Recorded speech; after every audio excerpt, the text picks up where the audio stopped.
Olá, eu sou o Tenente Massarani do Corpo de Bombeiros Militar do Estado de Santa Catarina, responsável pela uma das seções, né, dentro da divisão de tecnologia da informação da corporação, mais especificamente da parte de sistemas de emergência, então sistemas relacionados aí à parte de atendimento de ocorrências, atendimento de despacho, gestão de viaturas, efetivo escalado no dia, enfim, assim por diante. Esses sistemas, de maneira geral, são organizados aí e geridos pela nossa equipe.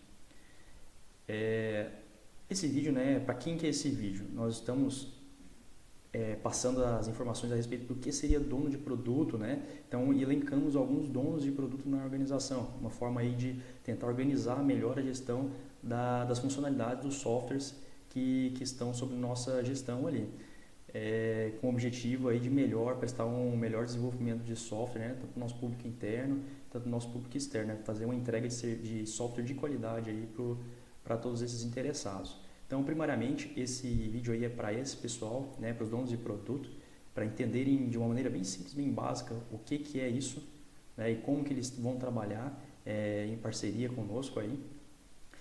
E, além disso, também para o público de uma maneira geral, principalmente aí os interessados na parte de gestão de projetos de software. Espero aí que, quem sabe, consigamos, né, apesar de estarmos começando aí nessa caminhada de desenvolvimento ágil, conseguimos contribuir de alguma maneira. E se por acaso não conseguimos, né, quem sabe os senhores aí com mais experiência, com um pouquinho mais de tempo de mercado, conseguem dar uma contribuição para nós, né? Então, essa via de mão dupla aí, que inclusive a divisão de tecnologia do Corpo de Bombeiros, ela tem essa finalidade aí de ser software livre, né? Ela tem esse propósito da questão do código livre, de troca de informações, de transparência. Então, seria bem útil também e gostaríamos muito de receber o feedback dos senhores. Então, começando, aí o que é o dono do produto, afinal das contas, né? Então, o dono do produto é aquela pessoa que é a maior responsável pelo sistema. É isso mesmo, é a pessoa que tem maior responsabilidade, é aquela que entende a necessidade do cliente e consegue priorizar aquelas funcionalidades, digamos assim, que vão dar maior resultado para o cliente, aquelas que vão trazer um retorno mais efetivo para o usuário do sistema. Então ele consegue priorizar entre as funcionalidades e saber o que deve ser desenvolvido e o que não deve ser desenvolvido. Então ele é um dos maiores interessados no produto. Ele quer o resultado no comércio, né? Gostaria do lucro, né? Ele quer lucrar, ele quer vender o produto dele. No ambiente público, seria o interesse em satisfazer nossos clientes, né? Nosso público interno, bombeiros militares, bombeiros comunitários, civis, e o nosso público externo, a sociedade, quando a gente tratar de aplicativos com maior destinação à finalidade aí, comunitária, né? Então, esse é o dono do produto, essa é a sua responsabilidade, que é bem grande. Então, ele consegue ver a necessidade do público externo e consegue passar para a equipe de desenvolvimento o que tem que ser feito, qual é a prioridade, o que é aquilo que tem que ser melhorado e aquilo que tem que ser deixado de lado. Às vezes tem várias sugestões, né? E algumas delas podem ser simplesmente ignoradas. Sabendo disso, então, né, o que são donos de produto, a gente dividiu nossos produtos, né? O Estado-Maior-Geral assim decidiu que nós deveríamos dividir nosso produto com a responsabilidade de algumas pessoas aí, né, dentro da instituição. Então, os donos de produto na nossa instituição acabou ficando definido dessa forma. Essa aqui é nosso Trello, né? A gente está utilizando essa ferramenta aí para lidar com os requisitos, que são muitos, então a gente precisa de alguma coisa para ajudar nessa gestão. Com a última contagem que a gente fez, chegava a quase 200. E aqui são os donos do produto, tá? Vou pegar aqui. Então, esse daqui é esse sistema aqui, que é o atendimento de despacho, né? É o primeiro Tenente Houdini, o Will 93 Praia, responsabilidade do Tenente Sarraf, o Firecast 7MC do Tenente Houdini também, o Firecast Comunidade da Sargento Jéssica, o de investigação de incêndio do Tenente Wagner, do Praia Segura Sargento Krieger, o SOS Surdo ainda está sendo definido, né? E o Web 93 do Tenente Houdini e o Web 93 Módulo Praia também do Tenente Sarraf. Então esses daí são os donos dos produtos e são nessas caixas aí que os senhores vão ver as necessidades, os recursos de cada um do sistema dos senhores, tá? Que os senhores são os donos aí, os responsáveis por gerir esses requisitos. Nesse outro quadro aqui é o quadro da equipe. O que é esse quadro? Esse quadro ele apresenta exatamente o que está acontecendo lá dentro da parte de desenvolvimento. Então a gente está querendo ser transparente, está querendo mostrar o que a gente está fazendo. Até para que os senhores não fiquem muito ansiosos ali, né, consigam lidar também com o público externo, né, com o público interessado no sistema dos senhores, como donos dos produtos, para poder dar um feedback para eles, para falar que está sendo desenvolvido, que está em priorização e assim por diante. Inclusive esse quadro ali, né, que é o quadro da equipe, ele é idêntico, ele é um reflexo do que tem na nossa parede lá na nossa seção, que é o que a gente utiliza no nosso dia a dia para o desenvolvimento. Então, é um reflexo disso. Então, os senhores podem tanto olhar ali, ou se estiver passando perto da nossa sala lá do E193, podem entrar na sala ali também e verificar como que está o desempenho da equipe. Beleza? Então, os requisitos, de uma maneira bem geral, ele vai encaminhar dentro de cada um desses quadros, de cada um dos sistemas, e vai ser priorizado pelo dono do produto. O dono do produto vai decidir quais são os 10 mais importantes. Então, vamos supor que eu sou responsável pelo Firecast MSC, eu vou decidir, esses requisitos que são os 10 mais importantes. Desses 10 mais importantes, de uma maneira mais ou menos proporcional em relação a todos os sistemas, eles vão ser encaminhados para o quadro da equipe para serem desenvolvidos. Tá? E aí o comando geral, o Estado-Maior geral, poderá interferir ali a qualquer momento e alterar as prioridades. Por que a qualquer momento? Mas não é mais interessante a gente ter uma ordem estabelecida e que isso, a gente trabalhe com essa ordem durante uns 6 meses? Não. Software é algo totalmente dinâmico. Então não adianta a gente querer fixar, estabelecer que algo vai ser mantido durante um período de semanas, porque software está todo dia mudando. Então essa é a dinâmica, né? Então, inclusive, se os senhores acharem hoje que algo é prioridade, amanhã não, isso aqui não é mais prioridade, pode tirar dali, né? Enquanto não estiver em desenvolvimento, que quando entra em desenvolvimento, daí sim, aí aumenta um custo, né? De tirar ele dali, que vai perder o que foi feito, ou pelo menos vai perder a linha de raciocínio do desenvolvedor ali, né? Aquela questão da multitarefa que acaba prejudicando um pouco o desempenho. Mas de maneira mais ampla, os senhores podem ficar alterando ali a todo momento o requisito dos senhores, né? A prioridade e assim por diante. Então vamos entrar em um desses quadros aqui, todos eles vão ser iguais, tá? Todos eles têm a mesma estrutura dentro. Vamos entrar em um deles para que os senhores consigam entender aí como trabalhar com isso. Então, o quadro de investigação de incêndio. Vamos pegar esse aqui como exemplo. Bom, esse aqui é o quadro. Vamos ver aí que tem 1, 2, 3, 4, 5 listas. Dentro dessas listas tem os cartões, tá? O primeiro cartão de cada lista é uma explicação do que foi feito, do que significa aquele cartão. Então, vocês podem entrar aqui e entender o que tem naquele cartão. Além disso, tem uma definição de pronto, né? O que é a definição de pronto? É o que esse cartão, o que os cartões que estão aqui, que vão passar por aqui, tem que ter para conseguir ir para a próxima etapa.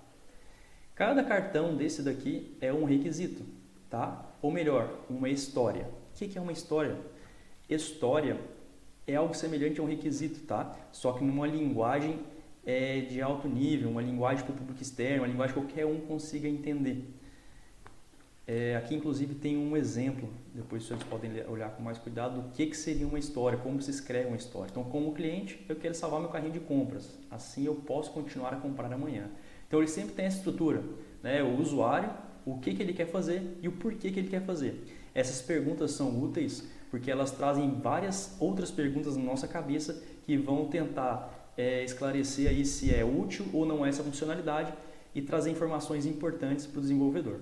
Como a equipe de desenvolvimento de software do Corpo de Bombeiros, atualmente, né, a nossa equipe lá, ela se consiste de 5 desenvolvedores e os 5 desenvolvedores são militares, são bombeiros militares, eles têm um entendimento muito grande sobre os processos da corporação e como funcionam as coisas.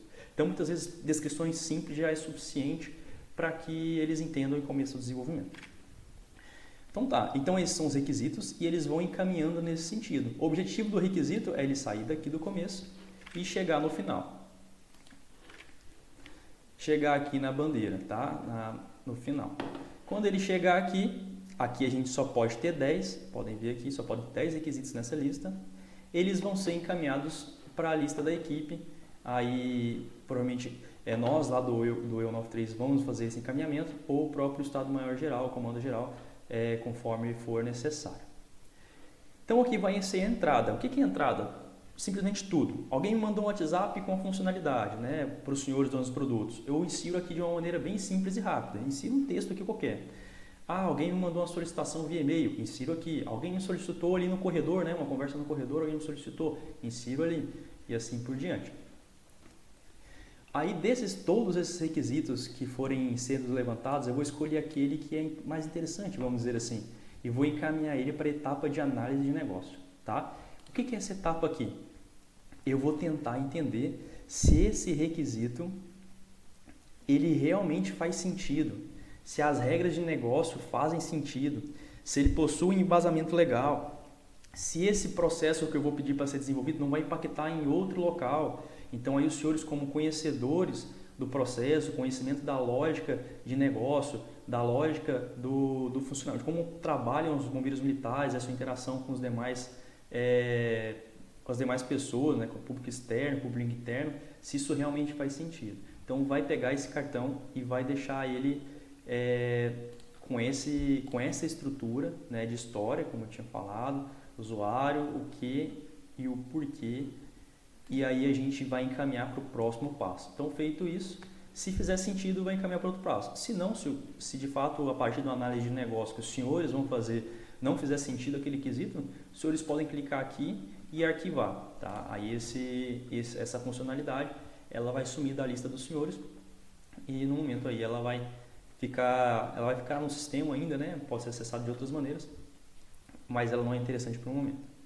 Agora vamos supor que os senhores verificaram, né, digamos, essa funcionalidade aqui, que a análise de negócio dela está ok. Os senhores vão caminhar aqui, ó, análise técnica. Quando chegar nessa coluna, aí a gente lá na seção de sistemas de emergência vai analisar esse requisito aqui dos senhores. A gente vai abrir ele e verificar se tecnicamente aquilo ali faz sentido. Tá? A gente vai verificar se tem alguma demanda que tem que ser cumprida antes, se a gente consegue diminuir essa funcionalidade. Tá? A gente vai querer sempre chegar numa história mínima, tá? Para a gente conseguir melhorar nossas métricas, porque senão nossas métricas começam a ficar um pouco inconsistentes. Então a gente vai conseguir tentar sempre chegar numa funcionalidade mínima. E a gente vai escrever comentários aqui embaixo. Esse aqui é um exemplo, tá? A gente já começou a estudar, a fazer a análise técnica dessa história que foi levantada lá pelo Tenente Wagner. Então, colocamos aqui já uma sugestão para o desenvolvedor que for pegar e colocamos aqui alguma observação. Por exemplo, essa história parece ter ficado muito grande, vamos dividir ela em duas? Seria interessante colocar o laudo primeiro, enfim, aí mais em relação à funcionalidade. E aí, nesse caso, vamos supor agora que a gente vai ter que indeferir, né, por hora, a gente vai colocar uma etiqueta vermelha, tá? Vamos colocar uma etiqueta vermelha e vamos devolver aqui para os senhores, que vão refazer essa análise de negócio com base naquela lógica que a gente colocou ali, né, aquele conteúdo que a gente colocou ali no cartão. Feita a análise, volta aqui para nós, a gente vai conferir, conferido, a gente vai colocar verdezinho aqui, né, tirar o vermelho, colocar verde e encaminhar para a próxima etapa, que é a etapa de revisão. Aqui os senhores vão revisar, vão conferir, nossa, de fato é isso aqui que eu quero, e vai fazer o quê? Colocar nos próximos 10. Se tiver cheia a lista, deixa aqui. Se não tiver cheia, pode mandar para cá e já priorizar. Esse aqui é mais importante que esse, então fica aqui. Ou não, esse é menos importante, então fica aqui. E aqui os senhores já podem colocar a etiqueta do sistema. Tá? Já podem colocar a etiqueta do sistema e para ele ser encaminhado depois para o quadro da equipe. Então é isso que vai ser feito. No segundo momento, essa funcionalidade, essa história, ela vai sumir daqui e vai reaparecer lá no quadro da equipe. Então quando virem que sumiu uma funcionalidade aqui, não se preocupem, vão lá no quadro da equipe que ela vai estar disponível lá. É interessante que os senhores marquem essa caixa aqui, essa estrela, porque aí os senhores vão ser notificados de toda a alteração que for feita aqui. Assim os senhores ficam sabendo quando a gente escrever alguma coisa, fizer alguma sugestão e assim por diante.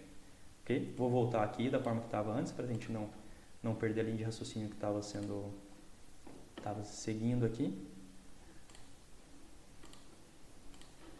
Certo? Então essa é a parte mais importante aí dos senhores, né? Entender essa interação com o público externo, né? Os usuários, os solicitantes de funcionalidade, analisar se aquela funcionalidade faz sentido, estruturar, escrever essa funcionalidade nessa etapa de análise de negócio, passar para a gente fazer análise técnica. Análise técnica feita, ok, vai vir para cá. Se não está ok, a gente devolve para os senhores com a cor vermelha, os senhores refazem, analisam, ou se verem que é caso de arquivar, arquiva o cartão. Se não, volta para a análise técnica feita, a gente vai mandar para os senhores poderem fazer a revisão. Revisado, os senhores podem jogar para os próximos 10 e colocar na prioridade que os senhores quiserem. Então, é assim que funciona essa parte aí de requisitos, onde os senhores, como os donos do produto, vão ter a oportunidade de trabalhar aí, principalmente nessa tela. Voltando aí para a página do time, né, onde aparecem todos os sistemas, temos lá o quadro da equipe. Então, vamos entrar no quadro da equipe para entender aqui o que é isso. Como foi dito, né, esse quadro aqui ele reflete o que está na nossa sala lá. Então a gente vai atualizando lá para os nossos desenvolvedores poderem ir fazendo essa movimentação aqui de uma maneira mais simples para eles não precisarem concentrar em mais uma ferramenta, eles entrarem no Trello, então eles conseguem olhar é mais simples para eles entrarem na sala e já ver o que eles precisam para fazer, né? Então a gente faz esse espelhamento ali para facilitar para eles. Então na primeira lista aqui do quadro da equipe, os senhores vão ver informações sobre esse quadro, né? E aqui o número do sprint. O que é um sprint?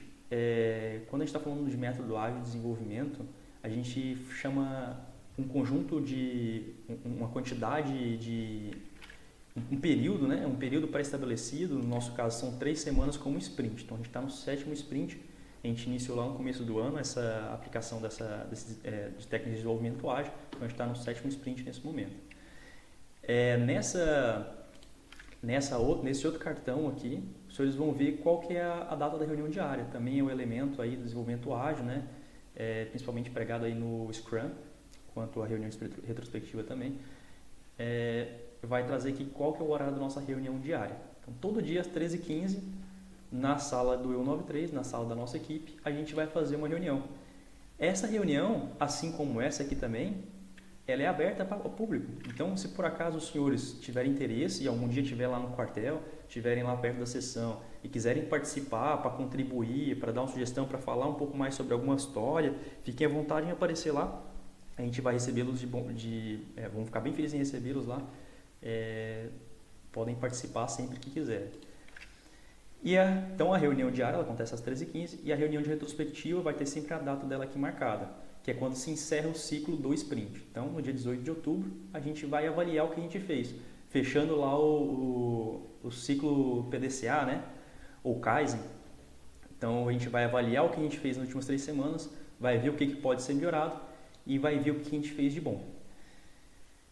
Além de revisar o que a gente produziu, analisar métricas, né, as métricas que levaram, né, à produção que a gente desenvolveu e tentar chegar a conclusões do que a gente pode fazer de melhor para a gente nunca parar de melhorar, né? Processo de melhoria contínua das organizações aí. Fechou, senhores? Feito isso, essa lista aqui, então, com essas informações, vai estar sempre atualizada, vem para a lista de métricas. Essas são as métricas que a gente está utilizando ali na sessão. Então, os senhores vão poder ver aqui a velocidade média, que é a quantidade de histórias, de tarefas por semana, né? O ciclo médio, quanto tempo que demora com a funcionalidade entrar para o desenvolvimento e sair do desenvolvimento. É isso aqui. A priorização, aqui a gente vai ter um gráfico de quantas funcionalidades foi desenvolvida de cada um dos sistemas. Aqui é bem interessante, ó, SOS Surdo, no último sprint, ele ocupou boa parcela aqui do desenvolvimento, porque era a prioridade maior do comando geral, né? Então a gente teve que dar um enfoque nisso. Mas a ideia é que, pelo menos num sprint médio, fique mais ou menos proporcional esse gráfico aqui. E aqui outros gráficos aí, tá? Tempo de ciclo. Cada uma dessas barras representa uma funcionalidade e quanto tempo demorou para ela ficar pronta, para ela entrar para desenvolvimento e sair do desenvolvimento. E aqui é a velocidade, que é quantas tarefas que a gente fez por semana. Então, na semana 1 a gente fez 4 tarefas, na semana 2 a gente fez 9 menos 4, e na semana 3 a gente fez 14 menos 9. E aqui é um gráfico que acumula, né? Um burn-up chart, como a gente geralmente costuma falar aí no ambiente de desenvolvimento ágil. Beleza, então aqui estão as funcionalidades que vão ir que são as de fato 10 próximas. Então a gente vai selecionar de mais ou menos maneira proporcional as 10 funcionalidades que vão ser implementadas na sequência. Aqui a gente tem 1, 2, 3, 4. Então a gente tem mais 6 vagas aqui para entrar de funcionalidades. Essas prioridades aqui também vão ser feitas pelo comando geral. Então, se o Estado-Maior Geral quiser vir aqui e falar assim, não, ó, essa funcionalidade, no momento a gente precisa dela agora, que ela seja desenvolvida como um próximo. Então, eles já podem aqui mexer.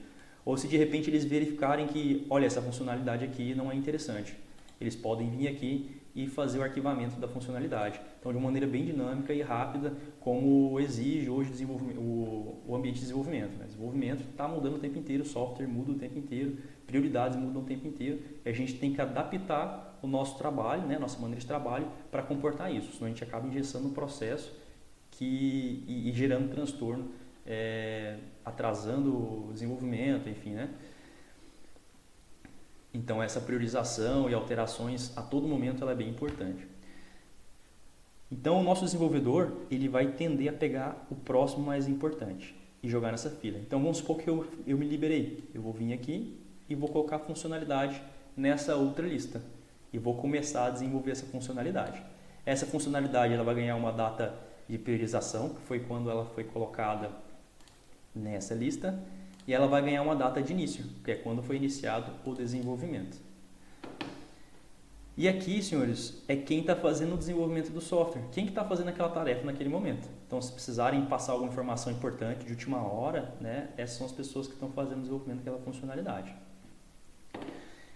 Na sequência, quando estiver pronta, essa tarefa ela vai ser encaminhada para o topo da lista de feito, tá? E vai ser adicionado para ela uma data de fim. Vamos pegar a última aqui, uma data de fim 4/10. E aí a gente vai informar os senhores, né? Também orientamos colocar uma estrela aqui para que saibam as alterações conforme for sendo feitas, recebam notificações. Mas a gente também vai enviar uma mensagem ali pelo WhatsApp dos senhores que a funcionalidade de interesse dos senhores, a história que os senhores geraram lá já está pronta.